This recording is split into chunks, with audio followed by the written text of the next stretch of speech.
तो सच कहूँ तो मुझे समझ में नहीं आ रहा है कि मैं आज आप लोगों को क्या बोलूँ, क्योंकि एनिमे कम्युनिटी के अंदर अभी एक बहुत ही बड़ा हंगामा हो चुका है और उन सब के बारे में भी डिटेल में बात करेंगे। बट इसके अलावा कुछ एनिमे और मांगा अपडेट्स भी है, इसलिए चलो ज्यादा टाइम वेस्ट ना करते हुए आज की इस वीडियो को स्टार्ट करते हैं। तो सबसे पहले अपडेट के बारे में बात करें जो आता है हमारे मांगा की न्यूज को लेकर। जैसे यहाँ पे अपनी सोनी की एक न्यू मांगा सीरीज आने वाली है जिसका नाम होगा शैडो द हेडिजहॉग, और ये जो मांगा सीरीज है वो बेसिकली अक्टूबर के महीने में स्टार्ट होगी। साथ ही में नेक्स्ट मांगा के बारे में बात करें जिसको मैंने खुद भी रीड किया है, और यहाँ पे ये मांगा लिटरली बहुत टाइम से हाइटस पर थी, और इस सीरीज का नाम है टोनारी नो सीके कुन the master of killing time. तो ये मांगा सीरीज मैंने बहुत टाइम पहले रीड की थी और बहुत सारे लोगों को ऐसा लगेगा कि ये सीरीज शायद एंड हो चुकी होगी, बट एक्चुअली में ऐसा नहीं है। 2018 से ये मांगा हाइटस पर थी, और हाँ 2018 से मतलब 6 साल हो चुके इस मांगा को हाइटस पे गए हुए, बट अब 6 सालों के बाद कल ये मांगा जो है वापस से रिज्यूम हो गई है, और ये latest monthly comic flipper issue 924 में आया है। जो हाँ यहाँ पे जो भी इस मांगा को रीड करे वो लोग इसके मांगा को चेकआउट कर सकते हो। साथ में इसके बाद नेक्स्ट अपडेट के बारे में बात करें जो आता है हमारी मानवा की भी न्यूज को लेकर, क्योंकि यहाँ पे मानवा के अंदर तो अभी कुछ ज्यादा ही लफड़ा चल रहा है। जैसे यहाँ पे हम लोग बात करें the beginning after the end की मानवा के बारे में, जो यहाँ पर अब हाइटस पे जा चुकी है, वो भी 3 महीनों के लिए। और ये जो हम लोग को ब्रेक देखने को मिला है वो हमारे आर्ट स्टूडियो टापस और राइस एंटरटेनमेंट के बीच का जो कॉन्फ्लिक्ट है, उन दोनों की लड़ाई के बीच में ये मांगा जो है वो 3 महीने के लिए हाइटस पे चली गई, जिस पर अब देख के बुरा लग रहा है कि यहाँ पे जितने भी इस मानवा के फैंस हैं उन्हें अब लंबा इंतजार करना पड़ेगा। But the beginning after the end के अलावा अगर आप लोग सोलो लेवलिंग रैग्नारॉक का मानवा पढ़ रहे थे तो यहाँ पे मैं बता दूं कि सोलो लेवलिंग रैग्नारॉक की मानवा को अभी कंटिन्यू किया जाएगा, और जो इसका न्यू चैप्टर है वो आप लोग को आज देखने को मिलेगा। जहाँ पे साफ तौर पे कहूँ तो सोलो लेवलिंग रैग्नारॉक का जो वेबटून है उसका जो हर नया चैप्टर होगा वो आप लोग को वेडनेसडे को ही देखने को मिलेगा। इसका मतलब यहाँ पे सोलो लेवलिंग फैंस अभी अपनी न्यू मानवा को आराम से एंजॉय कर सकते हैं। अब वैसे ये तो मानवा अपडेट्स हो गई, लेकिन यहाँ पे हम लोग अपने मांगा के अपडेट्स के ऊपर वापस आए तो अपने जंग गीगा 2024 के ऑटम में मिशन युजुकुरा फैमिली को फीचर किया जाने वाला है कवर में, और साथ में ब्लैक क्लोवर का भी एक न्यू चैप्टर पब्लिश किया जाएगा जहाँ पे हम लोग को एक कलर पेज तो देखने को मिलेगा ही, और साथ में जो इसका न्यू चैप्टर आने वाला है उसी के साथ यहाँ पे ब्लैक क्लोवर जो है वो अपने फाइनल आर्क के क्लाइमेक्स पे पहुंच जाएगा। और सच कहूँ तो मुझे लगा नहीं था कि ब्लैक क्लोवर का भी एंड इतना जल्दी होगा, बट देख के लगता है कि शायद ब्लैक क्लोवर का एंड भी बहुत जल्द होने वाला है। इसलिए फिलहाल के लिए ब्लैक क्लोवर फैंस आप लोग अपनी मांगा को एंजॉय करो। और यहाँ पे हम लोग बात करें अपनी दूसरी मांगा के बारे में जो यहाँ पे एंड हो चुकी है, यानी एमएचए की मांगा। और यहाँ पे माहिर एकेडमिया के एंड होने के बाद तो एमएचए की एक न्यू प्रोजेक्ट भी अनाउंस हो चुकी है जिसका नाम है द वर्ल्ड बेस्ट हीरो पोल, जिसके डिटेल्स के बारे में तो मैंने आप लोग कल की वीडियो में बता दिया था। बट यहाँ पे आप लोग जानते हो कि इस एमएचए के कॉन्टेस्ट को यहाँ पे न्यूयॉर्क टाइम्स के अंदर भी फीचर किया गया है, जो टू बी ऑनेस्ट देख कर अच्छा लगा कि यहाँ पे एमएचए का प्रमोशन हो रहा है। बट यहाँ पे मांगा के अलावा एनिमे के बारे में बात करें, क्योंकि यहाँ पे एनिमे का भी प्रमोशन जापान के अंदर हो रहा है, और वो भी शिंजुकू स्टेशन के अंदर, जहाँ पे एमएचए सीजन 7 का एपिसोड 13 का हम लोगों को प्रीव्यू वहाँ पे दिखाया जा रहा है। बट नेक्स्ट एनिमे अपडेट के बारे में बात करें जो आता है हमारा वन पीस का एनिमे, और यहाँ पे हमारे वन पीस एनिमे को लेकर तो अपडेट ये है कि जो अपना गियर 5 है उसके ट्रांसफॉर्मेशन को दिखाए हुए अब 1 साल हो चुका है। मतलब आज से करीब 1 साल पहले ही हम लोगों को गियर 5 का ट्रांसफॉर्मेशन पहली बार एनिमे के अंदर देखने मिला था, और देखा जाए तो टाइम इतनी जल्दी कब गुजर गया पता भी नहीं चला। बट यहाँ पे मैं एक चीज जरूर कहूंगा कि ये वन पीस की हिस्ट्री में one of the best transformation हम लोग को देखने को मिला था। और इसके साथ ही में हम लोग वन पीस एनिमे के बारे में बात कर ही रहे तो यहाँ पे वन पीस एनिमे के न्यू एपिसोड के बारे में बात कर ले, जो यहाँ पे 25 अगस्त को एयर नहीं होने वाला है, क्योंकि 25 अगस्त को एक रिकैप एपिसोड आएगा, और ये रिकैप एपिसोड यहाँ पे एग्जैक्टली हमारे साबो के न्यू वॉइस एक्टर को रिवील करने से पहले वाला एपिसोड है, और इसीलिए यहाँ पे साबो के न्यू वॉइस को सुनने के लिए आप लोगों को थोड़ा सा इंतजार करना पड़ेगा। लेकिन इसके साथ ही में हम लोग अपने एक और एनिमे के बारे में बात करें जो यहाँ पे हाइटस पे चला गया है, और ये एनिमे है our last crusade of the rise of a new world season 2। तो अगर आप लोग इस एनिमे को फॉलो कर रहे थे तो मैं बता दूं कि अब ये हाइटस पे जा चुका है, और इसका हाइटस लिटरली काफी ज्यादा ही लंबा होगा एनिमे फैंस के लिए, क्योंकि इसका हाइटस 7 अगस्त से स्टार्ट हुआ है, और ये 7 अगस्त से लेकर 25 सितंबर तक चलेगा, जहाँ पे इस बीच यहाँ पे सीजन 1 से जो सिलेक्टेड एपिसोड होंगे उनको यहाँ पे ब्रॉडकास्ट किया जाएगा, जिस पर यहाँ पे जितने भी इस एनिमे को देख रहे हो उनके लिए यहाँ पे बुरा लग रहा है। बट चलो आप लोग इंतजार करो, और हम लोग यहाँ पे नेक्स्ट अपडेट के बारे में बात करें जो आता है हमारे एक और एनिमे के सीजन 2 को लेकर, जिसका नाम है रॉन कामोनाशी फॉरबिडन डिडक्शन। तो अगर आप लोग इस एनिमे को देखना चाहते हो तो मैं बता दूं कि ये शेड्यूल हो चुका है अक्टूबर 2024 के लिए।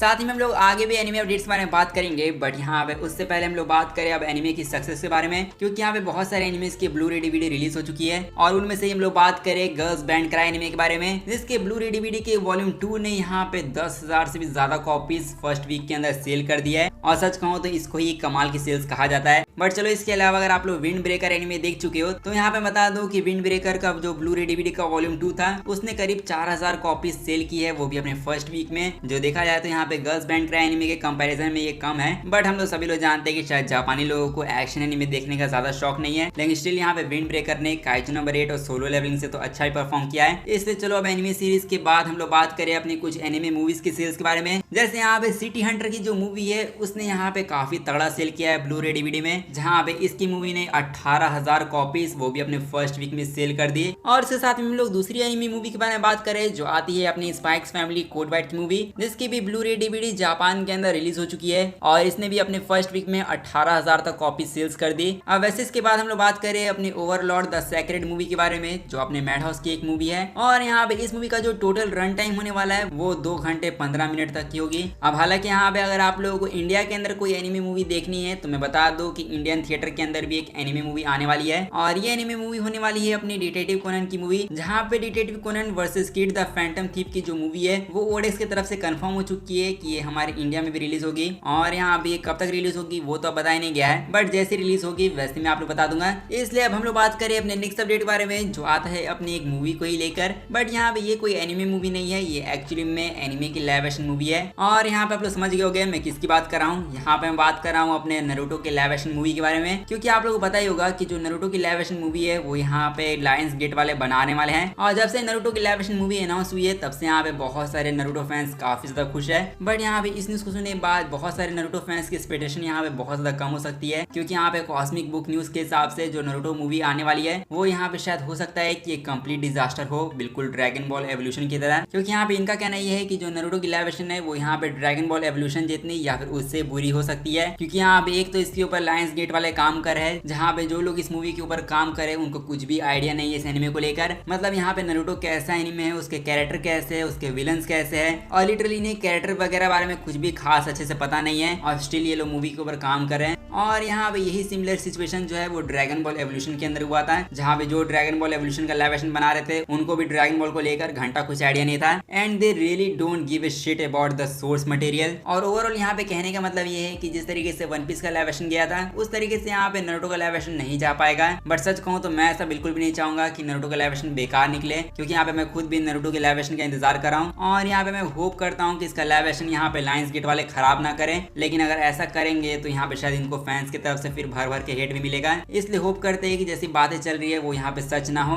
अब वैसे आप लोगों क्या ओपिनियन है वो आप लोग मुझे कमेंट में जाके बता सकते हो। साथ में इसके बाद हम लोग बात करें अपने लास्ट अपडेट के बारे में जो आता है हमारे नेटफ्लिक्स को लेकर, क्योंकि यहाँ पे सभी लोग का एक ही सवाल है कि भैया नेटफ्लिक्स तुमने आखिरकार ऐसा किया क्यों। क्योंकि अगर आप लोग को अभी भी कुछ भी आइडिया नहीं है तो मैं बता दूं कि जो नेटफ्लिक्स जापानीज वाला वर्जन है वो यहाँ पे एक्चुअली में हैक हो चुका है, और यहाँ पे उसके हैक होने के बाद यहाँ पे जो नेटफ्लिक्स के एनिमेज है वो यहाँ पे पूरी तरीके से लीक हो चुके हैं, और कुछ ऐसे वैसे लीक नहीं हुए हैं, यहाँ पे काफी सारे एनिमेज लीक हो चुके हैं। जैसे यहाँ पे मोनोकी की जो मूवी थी वो लीक हो गई, और इसके अलावा रनमा 1/2 का जो रीमेक आने वाला था उसके भी लिटरली 4 एपिसोड्स लीक हो गए, और वो भी छोड़ो 2024 का one of the most anticipated anime जो डैंडेन है उसके भी 2 एपिसोड लिटरली लीक हो चुके हैं।